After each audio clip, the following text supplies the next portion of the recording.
আমি এখন মোটামুটি যে স্থান দিয়ে হেঁটে হেঁটে চলেছি এই পুরোটাই কিন্তু একেবারে জৈনপাড়া, পুরো শ্বেত পাথরে তৈরি জৈন মন্দির। এটাই প্রধানত বড়কুটি হেরিটেজ হোটেল। আর পাশ দিয়ে যেহেতু এখানে গঙ্গা প্রবাহিত, একটা দারুণ ফিলিং কিন্তু এখানে আসবে। শ্রী শ্রী নমিনাথজি মহারাজের ভান্ডার, যে হোটেলে আপনি একটি রাত কাটিয়ে নিতে পারেন আগেকার দিনের রাজবাড়ির স্বাদ। একেবারে সেই 18 শতকের আশেপাশের বিল্ডিং।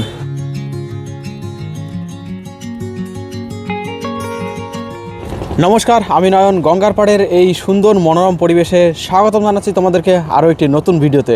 আজ আমি এই মুহূর্তে রয়েছি আজিমগঞ্জ শহরে, আর এই ভিডিওতে আমি তোমাদেরকে দেখাবো আজিমগঞ্জ শহর। আমার ডান পাশে এখানে দেখতে পাচ্ছ রয়েছে আজিমগঞ্জ সদর ফেরিঘাট। জানিয়ে রাখি, এই আজিমগঞ্জ শহর প্রধানত পশ্চিমবঙ্গের একটি পৌরসভা, আজিমগঞ্জ জিয়াগঞ্জ পৌরসভারই একটি পার্ট। পৌরসভার গঙ্গার পূর্ব পাড়ে রয়েছে জিয়াগঞ্জ এবং পশ্চিম পাড়ে রয়েছে আজিমগঞ্জ। দেখতে পাচ্ছ ওপারে জিয়াগঞ্জ থেকে একটি নৌকা এলো যাত্রী নিয়ে। এবার এই যাত্রী নামানোর পরে পুনরায় এই নৌকা আবার চলে যাবে ওপারে। এইভাবেই কিন্তু জিয়াগঞ্জ এবং আজিমগঞ্জের মধ্যে কানেকশন। ওপারের জিয়াগঞ্জ সরাসরি শিয়ালদাহ লালগোলা লাইনের মাধ্যমে এবং জিয়াগঞ্জ স্টেশনের মাধ্যমে কলকাতার সাথে যোগাযোগ রয়েছে, এবং পশ্চিমের আজিমগঞ্জ শহর কানেক্টেড রয়েছে সরাসরি হাওড়ার সাথে রেলপথের মাধ্যমে। আজিমগঞ্জ শহরে আসতে হলে প্রথমে হাওড়া থেকে কাটোয়া এবং তারপরে কাটোয়া থেকে আবার পুনরায় মেমু ট্রেন ধরে এই আজিমগঞ্জ শহরে খুব সহজেই আসা যায়। এছাড়া হাওড়া থেকে বেশ কিছু এক্সপ্রেস ট্রেন চলাচল করে এই আজিমগঞ্জ সিটির উপর দিয়েই। আজিমগঞ্জ জংশন রেলওয়ে স্টেশনে যেখানে কিছু ট্রেনের স্টপেজও রয়েছে। ভাগীরথী গঙ্গার পাড়ে এই শহরের সৃষ্টি হয়েছিল প্রায় 18 শতকের গোড়ার দিকে, যখন ভারতবর্ষের বিভিন্ন জৈন সম্প্রদায়ের বণিকরা এখানে এসে বসবাস করা শুরু করে। প্রধানত মুর্শিদাবাদই ছিল তাদের ব্যবসার স্থান, তবে তারা আজিমগঞ্জ এবং জিয়াগঞ্জ শহরের আশেপাশের স্থানেই তারা বসবাস করতেন। তখন আজিমগঞ্জ জিয়াগঞ্জ ছিল একটি গ্রাম্য অঞ্চল। পরবর্তীতে এই অঞ্চল কিন্তু ধীরে ধীরে তাদের বসবাসের ফলে একটি ছোটখাটো শহরে পরিণত হয়। লক্ষ্মীপদ সিংহ পরিবার, ধনপদ সিংহ পরিবার, নাহার পরিবার, দুধরিয়া পরিবার, নওলাখা পরিবার ইত্যাদি সেই সময়কার বিখ্যাত সব বণিকদের বসবাসের স্থান ছিল এই জিয়াগঞ্জ আজিমগঞ্জ স্থান। তবে নথি ক্ষেত্রে যা জানা যায়, সর্বপ্রথম বাহাদুর সিংহ নামে এক ব্যক্তি এখানে তার প্রথম বসতি স্থাপন করেছিলেন। মূলত এই সমস্ত পরিবারের জন্য কিন্তু আজও এখানে হিন্দিতে কথা বলা বহু ব্যক্তির সন্ধান মেলে। তো চলো এবার এক্সপ্লোর করা যাক আজিমগঞ্জ শহর এবং দেখে নেওয়া যাক সেই সময়কার বেশ কিছু ঐতিহাসিক নিদর্শন। এই মুহূর্তে আমি দাঁড়িয়ে আছি আজিমগঞ্জ সদর ঘাটে, যেখানে দেখতে পাচ্ছ গাড়ি বহনকারী এবং যাত্রী বহনকারী বিভিন্ন নৌকা এখানে দাঁড়িয়ে আছে। তারা প্রধানত জিয়াগঞ্জ থেকে আজিমগঞ্জ এবং আজিমগঞ্জ থেকে জিয়াগঞ্জের মধ্যে চলাচল করে থাকে। আর এই সদরঘাটের দৃশ্যটা কিছুটা এরকম দেখতে পাচ্ছ, বেশ সুন্দর করে ডেকোরেশন করা। এখানে সামনে লেখা রয়েছে বড় বড় অক্ষরে আই লাভ আজিমগঞ্জ। ফাইবারে বিভিন্ন পুতুল দিয়ে গঙ্গার ঘাটটিকে দেখতে পাচ্ছ সুন্দরভাবে ডেকোরেশন করা, এবং এখানেই সম্ভবত স্নানের ঘাট, মানুষজন এখানে স্নানও করছে। আর এখানেই দেখো প্রকৃতিকে ডিটেক্ট করতে কি সুন্দর একটা স্থাপত্য এখানে বানানো রয়েছে।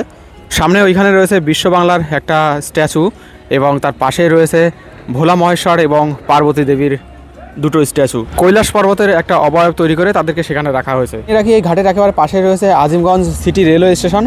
তবে আজিমগঞ্জ জংশন রেলওয়ে স্টেশন কিন্তু এখান থেকে প্রায় 1 কিলোমিটার দূরে। এই দুটো স্টেশনের আশেপাশে কিন্তু এই আজিমগঞ্জ বাসীদের বসবাস বিশেষভাবে লক্ষ্য করা যায়। এই মুহূর্তে আমি সদরঘাট থেকে চলেছি আজিমগঞ্জ সিটি স্টেশনের দিকে।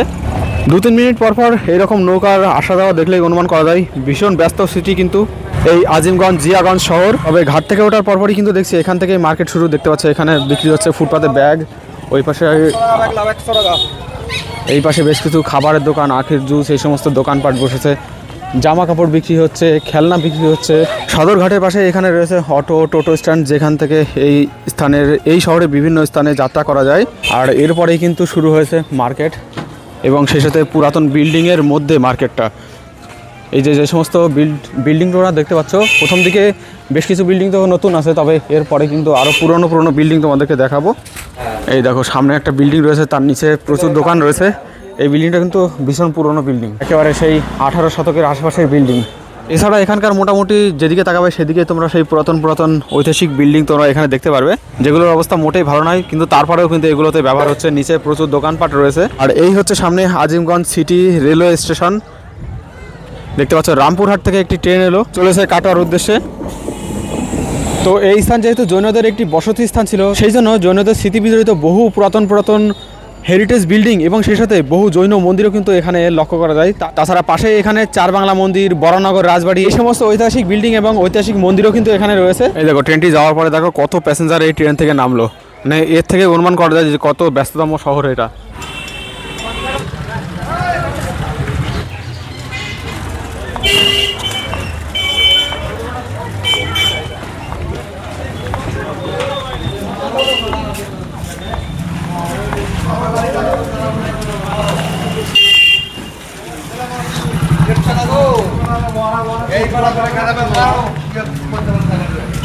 পুরাটা লোকে ডাল দিছে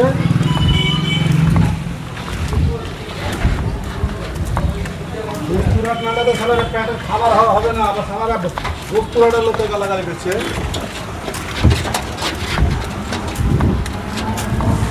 এখানে রয়েছে ঐতিহাসিক বড়কুটি হেরিটেজ হোটেল, যে হোটেলে আপনি একটি রাত কাটিয়ে নিতে পারেন আগেকার দিনের রাজবাড়ির স্বাদ। তাদের চলাচল, খাওয়া দাওয়া, ওঠা বসা সমস্ত কিছুর অভিজ্ঞতাই আপনি পেতে পারেন। আমি আপাতত সেদিকেই চলেছি।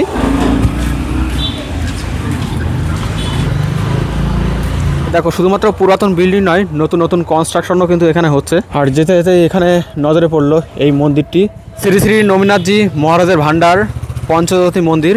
মেবি ভিতরে কোনো জৈন মন্দির হবে। তো মন্দির দর্শন করে বেরিয়ে এলাম। এটা হচ্ছে এই মন্দিরের বড় গেট। আমি অবাক হচ্ছি এই চিহ্ন থেকে। এই চিহ্ন প্রধানত হিন্দু সনাতনী মন্দিরগুলিতে থাকে। আর ভেতরে মেবি কোনো কনস্ট্রাক্টের কাজ হচ্ছে, নতুন করে হয়তো মন্দিরের নির্মাণ কাজও চলতে পারে। সামনে দেখতে পাচ্ছ, এটাই হচ্ছে সেই বড়কুটি হেরিটেজ হোটেল। এই পাশটা যদিও অনেকটাই ভঙ্গুর, তবে ওই পাশের দিকে কিন্তু সুন্দর করে ডেকোরেশন করা আছে। আর পাশ দিয়ে যেহেতু এখানে গঙ্গা প্রবাহিত, একটা দারুণ ফিলিং কিন্তু এখানে আসবে। দেখতে পাচ্ছ, এটা হচ্ছে সেই আগেকার পুরাতন বিল্ডিং, যেটা মোটামুটি প্রায় ভঙ্গুর প্রায়। সামনে এই জায়গাগুলোকে পুনরায় কনস্ট্রাক্ট করা হয়েছে। জায়গাটা দেখো একবার, অসাধারণ ভিউজ।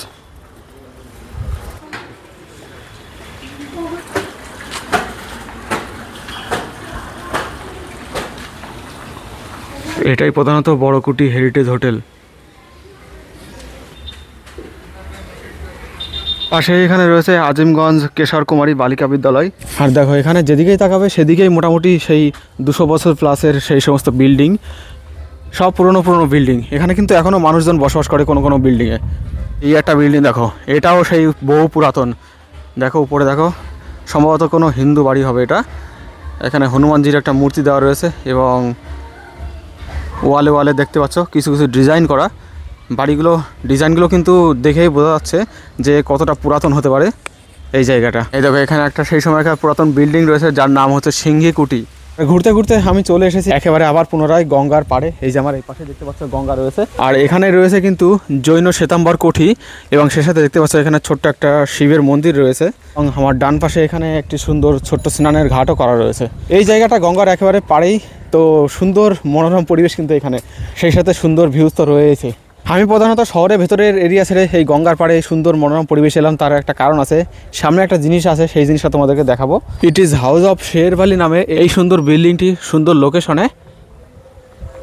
আর অবশ্যই এই যে পুরাতন কনস্ট্রাকশন এখানে রয়েছে, আর সেই সাথে এখানে রয়েছে সুন্দর একটা মন্দির, সেটা তোমাদেরকে দেখাই। দেখো, পুরো শ্বেত পাথরে তৈরি জৈন মন্দির।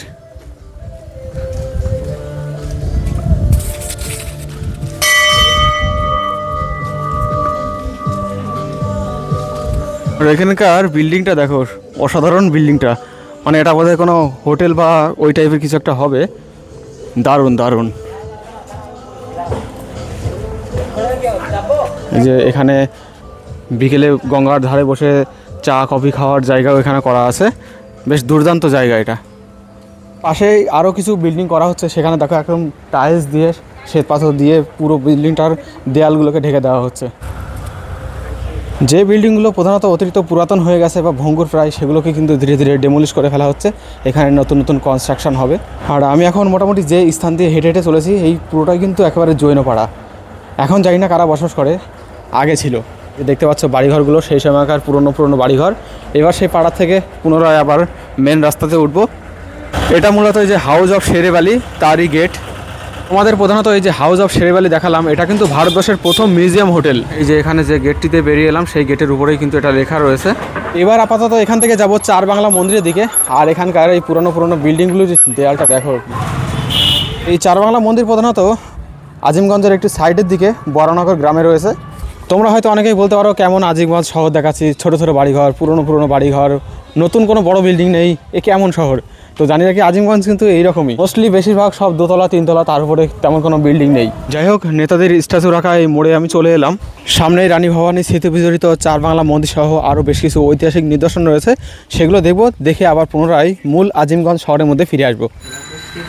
প্রথমেই নজরে পড়লো পাঁচিলে ঘেরা এই ছোট্ট সুন্দর মন্দিরটি, যেটি শ্রী শ্রী পঞ্চমুখী শিব মন্দির।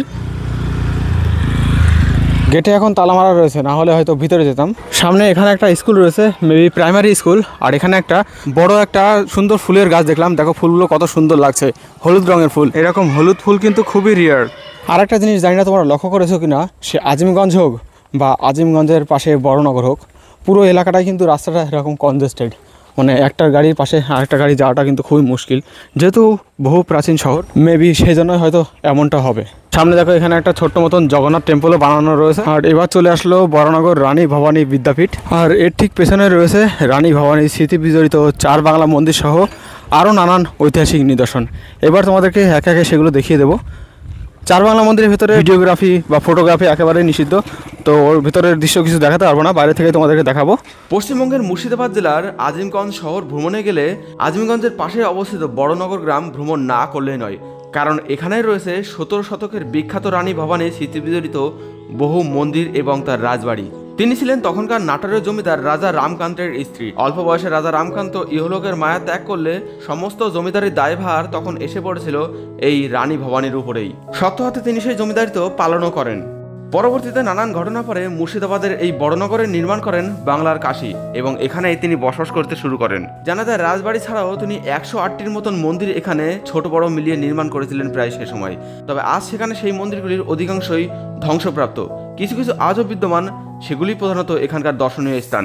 আজও এখানে গেলে দর্শন পাওয়া যায় প্রাচীন সেই নারায়ণ, বিষ্ণু, শিব, এই সমস্ত নানান মন্দির। 2024 সালে এই গ্রামই কেন্দ্রের কৃষি ও পর্যটন মন্ত্রণালয় থেকে তকমা পেয়েছিল ভারতবর্ষের সেরা পর্যটন গ্রামের। গঙ্গার পাড়ের সুন্দর মনোরম পরিবেশে এই স্থান সত্যিই দর্শনীয়, যদিও এখানে এখনও অনেক ডেভেলপের কাজ বাকি আছে বলেই আমার মনে হলো। তো যতটুকু দেখানো প্রয়োজন তোমাদেরকে দেখিয়ে দিলাম, হয়তো এর বাইরে আরও কিছু নিদর্শন থাকতে পারে, তবে সমস্তগুলোই দেখালাম না, মেবি থাকতে পারে, আমি সঠিক শিওর নই। এবার আবার পুনরায় ফিরে যাবো আজিমগঞ্জ শহরের ভিতরের দিকে। আবারও ফিরে এলাম আজিমগঞ্জ শহরের ভিতরে। আর সামনের এই জায়গাগুলি দেখো, সব বিল্ডিংগুলি কিন্তু পুনরায় রিকনস্ট্রাকশন করার প্রক্রিয়া চলছে। এটা দেখো পুরো একেবারে ভেঙে গেছে, উপরে ছাদ আউট, সব বিল্ডিং একেবারে পুরনো ঐতিহ্য ইতিহাস ধরা। কিছু কিছু বিল্ডিং তো একেবারে ভেঙে ফেলা হয়ে গেছে বা ভাঙছে, আর কিছু কিছু বিল্ডিং রিকনস্ট্রাকশন করেছে। তো এগুলো সংরক্ষণ করলে হয়তো আরও সুন্দর হতো ব্যাপারটা, তবে পুরনো ইতিহাসকে এখানে ভেঙে চুরে সেখানে বসবাসের স্থান সব বানানো হচ্ছে। যেমনটা চারিদিকে তোমরা দেখতে পাচ্ছ, নতুন নতুন অনেক ভবনই কিন্তু এখানে নির্মাণ হয়েছে এবং সে সাথে আরও হচ্ছে। এখন আপাতত ফিরে যাবো আজিমগঞ্জ সিটি রেলওয়ে স্টেশনে, কেননা ওখান থেকে আমার একটু রামপুরহাট যাওয়ার আছে এবং এমার্জেন্সি যেতেই হবে। কেন যাচ্ছি সেটা আমার অন্য চ্যানেলে, ট্রাভেল উইথ নয়ন, সেই চ্যানেলে তোমরা দেখতে পারবে। আগের ট্রেনটা মিস হওয়াতে প্রধানত ঘন্টা দুয়েকের মতন সময় হাতে ছিল, সেই জন্যই প্রধানত ভাবলাম যে চলো আজিমগঞ্জ সিটি আজকে ঘুরে ঘুরে দেখা যাক, এবং সেই সাথে তোমরা যারা আমার এই চ্যানেলের দর্শক আছো তোমাদেরকেও দেখিয়ে দেবো। আর আমি এখন রয়েছি বড়কুটি হেরিটেজ হোটেলের পেছনের দিকটায়, দেখো পেছনের দিকটায় দেখতে কত সুন্দর। মানে এই সমস্ত জিনিসগুলোকে যদি সংরক্ষণ করে রাখা যায় তাহলে পর্যটনে অনেক উন্নত হবে। কিন্তু কিছু কিছু কনস্ট্রাকশন সংরক্ষণ করেছে, আবার কিছু কিছু কনস্ট্রাকশন এখানে ভেঙে সেখানে পুনরায় নতুন বিল্ডিংও বানানো হচ্ছে। দেখো কত সুন্দর লাগছে দেখতে রেখে। দেখো এই সাইডটাও দেখো,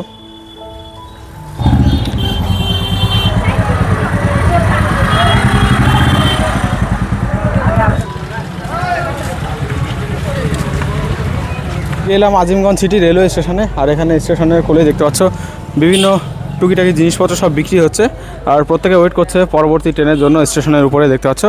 তো আমিও এবার এখান থেকে চলে যাব রামপুরহাটের দিকে। জানি অনেক কিছু দেখানোই বাকি থেকে গেল, তবে পরবর্তীতে সেগুলো অন্য কোনো একদিনকে তোমাদেরকে দেখাবো, কেননা হাতে সময় কম। আপাতত আজ এই পর্যন্তই, দেখা হচ্ছে পরবর্তী ভিডিওতে। নমস্কার।